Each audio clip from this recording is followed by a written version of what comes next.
La Biblia en un año. Día 309. Ezequiel.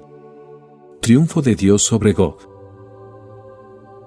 Tú, hijo de hombre, profetiza contra Gog, y di: esto dice el Señor, estoy contra ti, Gog, príncipe y cabeza de Mesec y Tubal. Te haré volver, te arrastraré, te haré subir desde los confines del norte y te haré llegar a los montes de Israel. Arrancaré el arco de tu mano izquierda y haré caer las flechas de tu mano derecha. Tú, con tus escuadrones y todas las naciones que están contigo, caerás sobre los montes de Israel.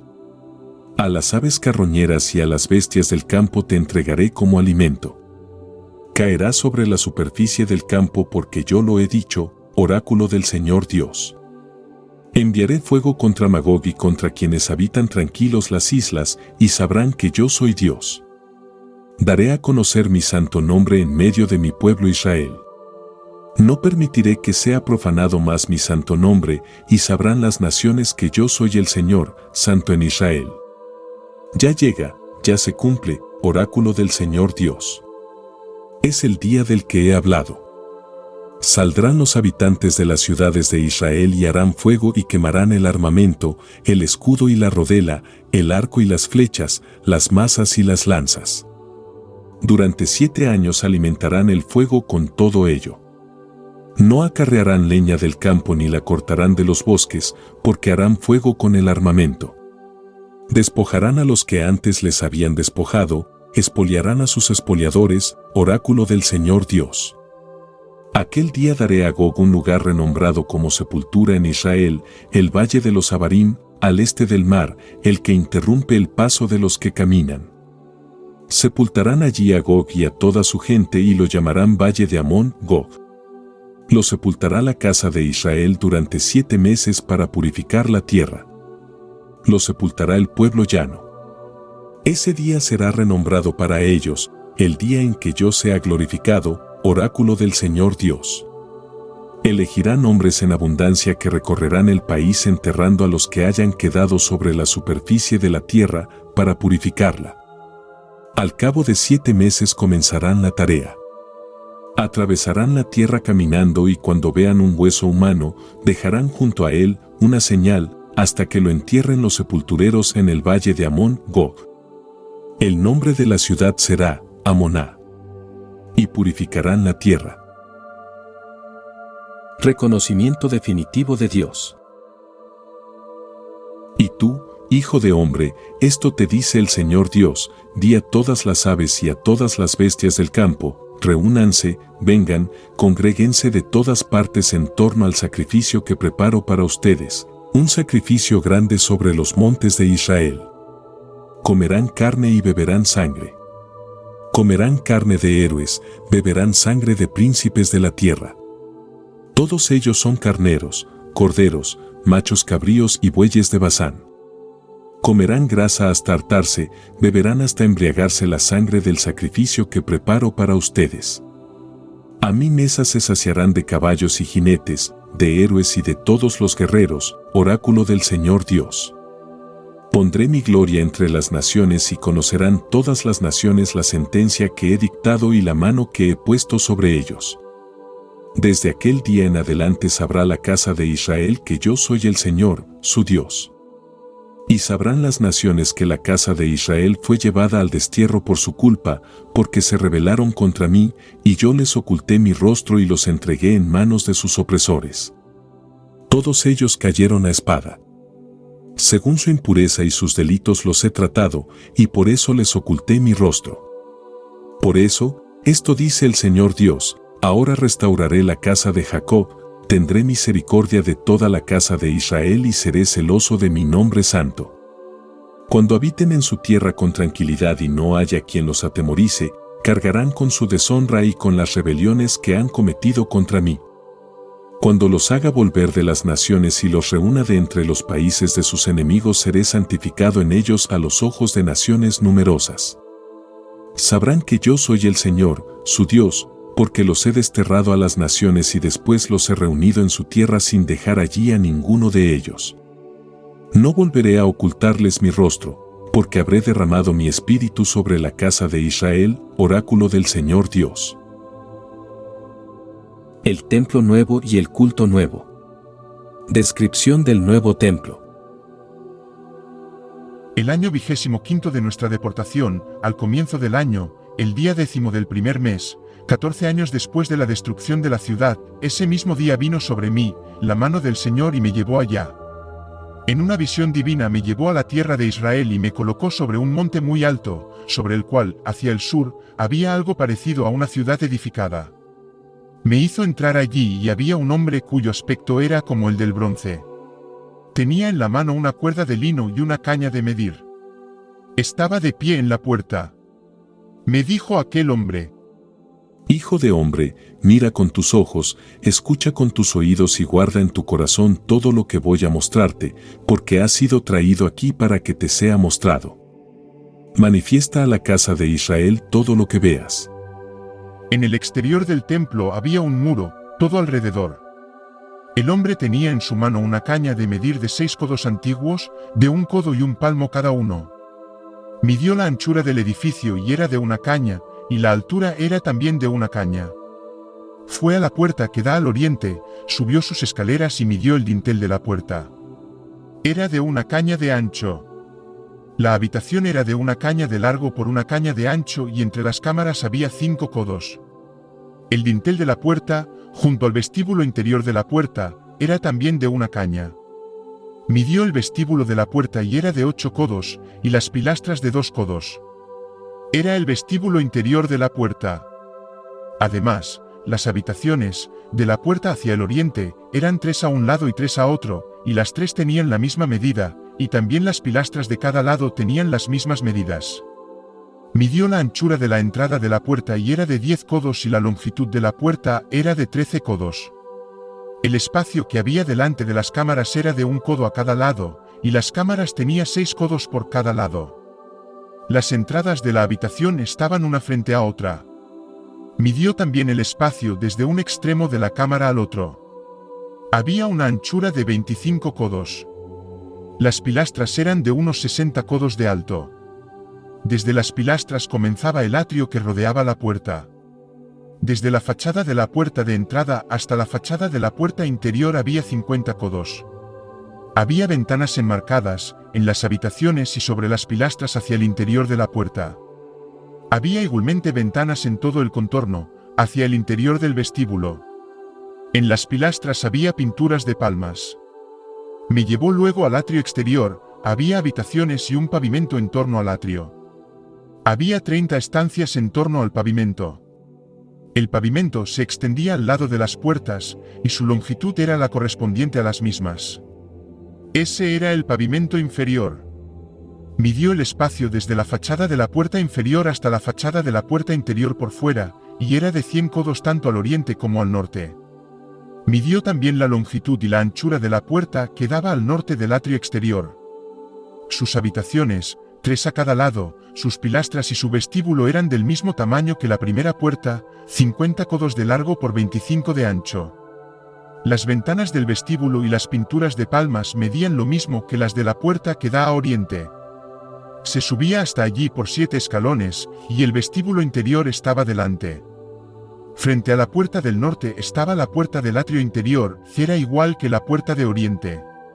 Y midió 100 codos de puerta a puerta. Me llevó luego hasta el sur y había una puerta que daba al sur. Midió sus pilastras y el vestíbulo, tenían las mismas medidas que las anteriores. Sus ventanas y las del vestíbulo estaban alrededor, y eran como las otras ventanas. Tenían 50 codos de largo y 25 de ancho. Se subía hasta allí por 7 escalones. Había un vestíbulo hacia el interior, y en sus pilastras, a un lado y al otro, había pinturas de palmeras. El atrio interior tenía también una puerta hacia el sur. Midió la distancia de puerta a puerta hacia el sur y era de 100 codos.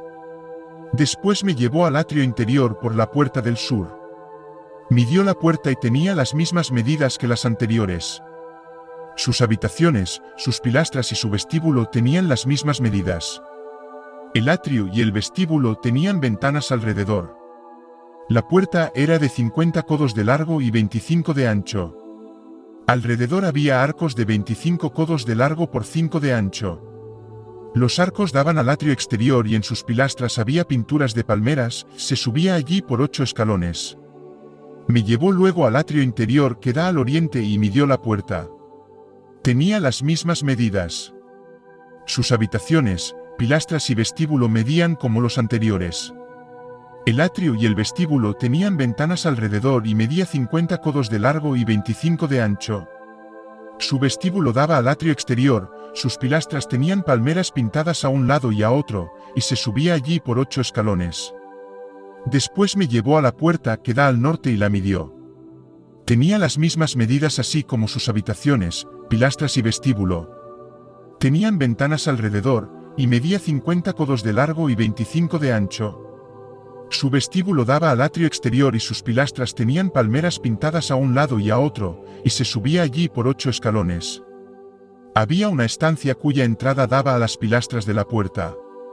Allí lavaban el holocausto. Y en el vestíbulo de la puerta había 2 mesas a un lado y 2 al otro, para inmolar sobre ellas el holocausto, el sacrificio por el pecado y el sacrificio por el delito. Por la parte de fuera, subiendo a la entrada de la puerta que da al norte, había 2 mesas y al otro lado del vestíbulo de la puerta otras 2. Había 4 mesas a un lado de la puerta y 4 al otro, había un total de 8 mesas, sobre las cuales se inmolaban las víctimas. Además había 4 mesas para el holocausto, talladas en piedra. Medían codo y medio de largo, codo y medio de ancho y un codo de alto. Sobre ellas se colocaban los utensilios con los que se inmolaba el holocausto y los demás sacrificios. Había ganchos dobles de 1 palmo colocados en el interior en todo el contorno. Sobre las mesas se colocaba la carne de las ofrendas. Fuera de la puerta interior había 2 habitaciones en el atrio interior, una en el lado de la puerta del norte, con su fachada hacia el sur. La otra, en el lado de la puerta del sur, con su fachada hacia el norte. Y me dijo, la estancia, que tiene la fachada hacia el sur, será la de los sacerdotes que se ocupan de la custodia del templo y la estancia que tiene la fachada hacia el norte será la de los sacerdotes que se ocupan en el servicio del altar, son los hijos de Sadoc, de entre los hijos de Leví, que se acercan al Señor para su servicio. Midió el atrio y era un cuadrado de 100 codos de largo y 100 codos de ancho. El altar estaba delante del templo. Descripción del santuario. Me llevó después al atrio del templo. Midió las pilastras del templo y tenían 5 codos por un lado y 5 por otro. La anchura de la puerta era de 3 codos a un lado y 3 al otro. La longitud del vestíbulo era de 20 codos y su anchura de 12. Se subía a él, por 10 escalones y junto a las pilastras que enmarcaban la entrada había una columna a un lado y otra al otro. Sabiduría. Tinieblas para los egipcios, luz para los israelitas. Grandes son tus juicios y difíciles de explicar, por eso las almas sin instrucción andan errando. Los inicuos, pensando que podían dominar al pueblo santo, quedaron encadenados por tinieblas y cautivos de una larga noche, encerrados bajo techos, huyendo de la eterna providencia.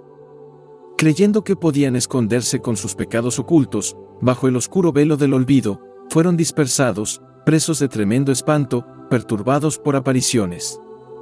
Ni el escondite que los retenía los preservó del temor, a su alrededor retumbaban sonidos espantosos, y surgían tétricos fantasmas con rostros siniestros. Ni el fuego más violento les podía alumbrar, ni el fulgor resplandeciente de los astros podía iluminar aquella noche horrenda. Solo se les mostraba una hoguera aterradora que ardía por sí misma, y cuando se iba de su vista aquella aparición quedaban tan asustados, que juzgaban más horrible lo que antes habían visto. Los engaños de artes mágicas cayeron por tierra, y sobre la jactancia de su saber, la prueba más ignominiosa. Pues los que prometían alejar del alma enferma miedos y temores, ellos mismos se enfermaban con pánico grotesco. En efecto, aunque nada inquietante debería asustarlos, espantados por el paso de las bestias y el silbido de serpientes, se morían de miedo, negándose a mirar el aire del que no podían escapar. La maldad es cobarde, se condena por su mismo testimonio, reprochada por la conciencia, supone siempre lo peor. Carta a Hebreos. Necesidad de mantener la fe. Es preciso, por tanto, que tengamos muy presente cuanto hemos oído, no vaya a ser que nos desviemos del camino. Porque si la palabra anunciada por medio de ángeles alcanzó tal fuerza que toda transgresión y desobediencia recibió justa pena, ¿cómo escaparemos nosotros del castigo, si descuidamos tan gran salvación? Esta, que se inició con el anuncio del Señor, nos fue confirmada por quienes la habían oído, y también nos fue garantizada por Dios con señales y prodigios, con diversos milagros y dones del Espíritu Santo, distribuidos según su voluntad. Jesús, hermano de los hombres, fue coronado de gloria y honor por encima de los ángeles. Porque Dios no sometió a los ángeles el mundo futuro del que hablamos. Por eso, se afirmó en cierto lugar de este modo, ¿qué es el hombre para que te acuerdes de él, o el hijo del hombre para que te ocupes de él? Lo has hecho solo un poco inferior a los ángeles y lo has coronado de gloria y honor. Todo lo has sometido bajo sus pies. Al someter todo al hombre no dejó nada sin someterle. Sin embargo, ahora no vemos que todo le esté ya sometido. En cambio, a aquel que fue hecho por un momento inferior a los ángeles, a Jesús, lo vemos coronado de gloria y honor a causa de la muerte padecida. De modo que, por gracia de Dios, experimentó la muerte en beneficio de todos. Porque convenía que aquel para quien y por quien son todas las cosas, habiéndose propuesto llevar muchos hijos a la gloria, perfeccionase mediante los sufrimientos al que iba a llevarlos a la salvación. Porque quien santifica y quienes son santificados vienen todos de uno solo, por eso no se avergüenza de llamarlos hermanos, y dice, anunciaré tu nombre a mis hermanos y en medio de la iglesia te alabaré. Dice también, yo pondré en él mi confianza. Y de nuevo, aquí estamos, yo y los hijos que Dios me dio. Porque así como los hijos comparten la sangre y la carne, también él participó de ellas, para destruir con la muerte al que tenía el poder de la muerte, es decir, al diablo, y liberar así a todos los que con el miedo a la muerte estaban toda su vida sujetos a esclavitud.